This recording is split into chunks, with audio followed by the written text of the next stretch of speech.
Welcome to SPS smart digital. बच्चों, यहाँ पे मैं नीट का कुछ क्वेश्चन जो कि प्रीवियस ईयर में आए हुए हैं उसका वीडियो सोल्यूशन मैं आपको दे रहा हूँ। चैप्टर है आपका magnetic effect due to current. First question हमने लिया है यहाँ पे।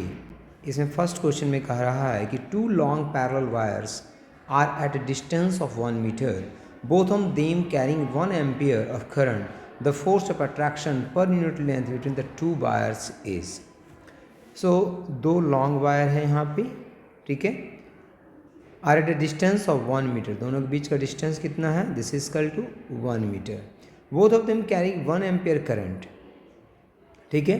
अब इसमें इंफॉर्मेशन ये नहीं दिया है कि करंट जो है सेम डायरेक्शन में है या अपोजिट डायरेक्शन में है, ठीक है। तो यहाँ पे सिर्फ लिखा है कि two long parallel wires are at a distance of 1 metre, both of them carrying 1 ampere current. तो हम 1 एम्पियर करंट सेम डायरेक्शन में ले लें, तो सेम डायरेक्शन और अपोजिट डायरेक्शन में यही होता है। सी फोर्स अट्रैक्टिव हो सकता है या रिपल्सिव हो सकता है, बट मैग्नीट्यूड जो होगा वो सेम होगा। सो अगर दो आपका वायर है तो फोर्स जो होगा यहाँ पे, force is equal to this is equal to B I L, ठीक है, आई एल क्रॉस बी होता है। So this is equal to F is equal to B is equal to कितना है, मैग्नेटिक फील्ड। तो मैग्नेटिक फील्ड यहाँ पे आपको गिवन नहीं है, लेकिन अगर हम देखें यहाँ पे तो हमारे पास मैग्नेटिक फील्ड नहीं है। तो सबसे पहले हम क्या करते हैं, किसी वायर में अगर करंट होता है तो उसके कारण हम मैग्नेटिक फील्ड निकालते हैं, ठीक है। तो ये वायर के पास मैग्नेटिक फील्ड कितना होगा, एंड उस मैग्नेटिक फील्ड में अगर कोई करंट कैरिंग कंडक्टर रखा हो तो F is equal to I L cross भी लगाएंगे। सो अगर हम डायरेक्ट देखें तो डायरेक्ट भी इसका फार्मूला हमने बताया हुआ है कि this is equal to mu naught upon 4 pi. या तो आप मैग्नेटिक फील्ड पहले निकालिए फिर F is equal to I L भी कीजिए, या डायरेक्ट फार्मूला है mu naught upon 4 pi into 2 I two and into L divided by R. So this is equal to F is equal to mu naught upon 4 pi is equal to 10 to the minus 7 and into 2 into I1 into I 1 into 1, length is equal to length of wire पर unit length बोला है तो 1 लेंगे, and distance दोनों के बीच में 1 है बेटा। So force is equal to कितना हो जाएगा, so this is 2 into 10 to minus 7, this is newton per metre. This is the correct answer. Now next question. Next question यहाँ देखिए, question number 16। Ionised hydrogen atoms and alpha particles with same momenta enters perpendicular to a constant magnetic field B. The ratio of their radii of their path RH and R alpha will be. So अगर हम देखें यहाँ पे तो radius of the path R is equal to कितना होता है, this is equal to M V upon कितना होता है, Q B. R is equal to M V upon कितना, Q B. So momentum same है तो let momentum is equal to P, तो P अपॉन कितना हो जाएगा, this is equal to Q B. तो for hydrogen, for H plus, अगर हाइड्रोजन प्लस के लिए हम देखें H प्लस आयन, अगर H प्लस आयन के लिए देखें तो आर एच इजकल टू कितना हो जाएगा, दोस्तों this is equal to P momenta for hydrogen divided by E into B. और अगर हम अल्फा पार्टिकल के लिए देखें, फॉर अल्फा पार्टिकल तो R alpha is equal to this is equal to P alpha upon E into कितना, 2 E इंटू कितना हो जाएगा B, क्योंकि अल्फा पे चार्ज होता है twice. So this is equal to RH upon R alpha and RH upon R alpha is equal to P upon EB divided by P upon 2EB.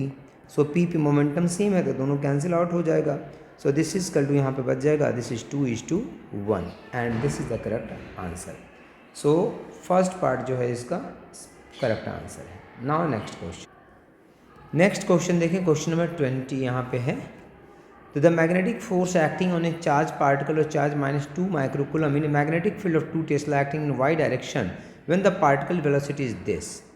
तो देखो charge particle कितना है, charge की value कितनी है, -2 microcoulomb है, this is charge. And जो magnetic field है वाई डायरेक्शन में, मतलब 2 जे कैप है टेस्ला, 2 जे कैप टेस्ला है।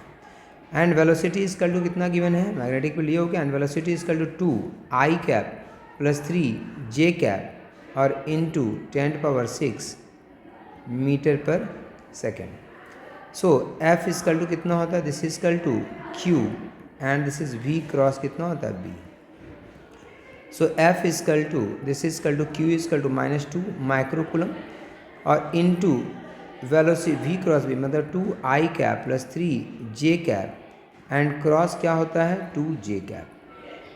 So this is equal to f is equal to -2 micro का मतलब है 10⁻³ और वेलोसिटी में 10⁻6 भी था तो 10⁻6 भी आएगा तो इंटू 10⁻6 एंड क्रॉस प्रोडक्ट अगर करोगे तो i क्रॉस j जो होता है k होता है। So this is equal to 4k cap हो जाएगा और सेम यूनिट वेक्टर का जो क्रॉस प्रोडक्ट होता है वो 0 होता है। ठीक है, so this is equal to यहाँ पे k कैप आ जाएगा। So f is equal to this is equal to 10⁻6 और 10⁻6 तो ये तो हो जाएगा 1।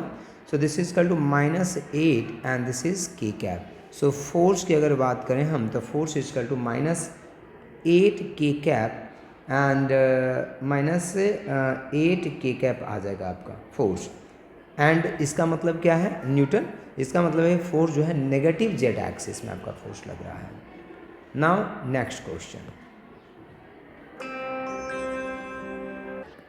नेक्स्ट क्वेश्चन देखिए यहाँ पे तो है ए particle of mass m charge q and kinetic energy t enters a transverse uniform magnetic field of induction B. After 3 seconds, the kinetic energy of the particle will be 3 second के बाद kinetic energy जो है वो कितना हो जाएगा। सो अगर हम देखें तो when A charge particle enters A transverse magnetic field it transverse a circular path और सर्कुलर पाथ में होता है तो it's kinetic energy remains constant, क्योंकि कोई वर्क डन वहाँ पे होता नहीं है तो जो काइनेटिक एनर्जी होता है वो क्या होता है कांस्टेंट होता है। तो अगर पहले इसका टी काइनेटिक एनर्जी था तो after moving in a circular path in uniform magnetic field जो काइनेटिक एनर्जी होगा वो फिर से कितना होगा टी, क्योंकि हम जानते हैं कि कोई भी मैग्नेटिक फील्ड में अगर कोई चार्ज पार्टिकल परपेंडिकुलरली, ट्रांसवर्स का मतलब है परपेंडिकुलरली, मतलब मैग्नेटिक फील्ड और वेलोसिटी जो है चार्ज का वो दोनों परपेंडिकुलर है और अगर परपेंडिकुलर दोनों होता है तो जो पाथ होता है वो सर्कुलर होता है और सर्कुलर पाथ में अगर कोई चार्ज पार्टिकल ट्रेवल कर रहा है तो जो वर्क डन होता है 0 होता है, मतलब जो आपका एनर्जी पहले होता है वही एनर्जी बाद में होता है आपका।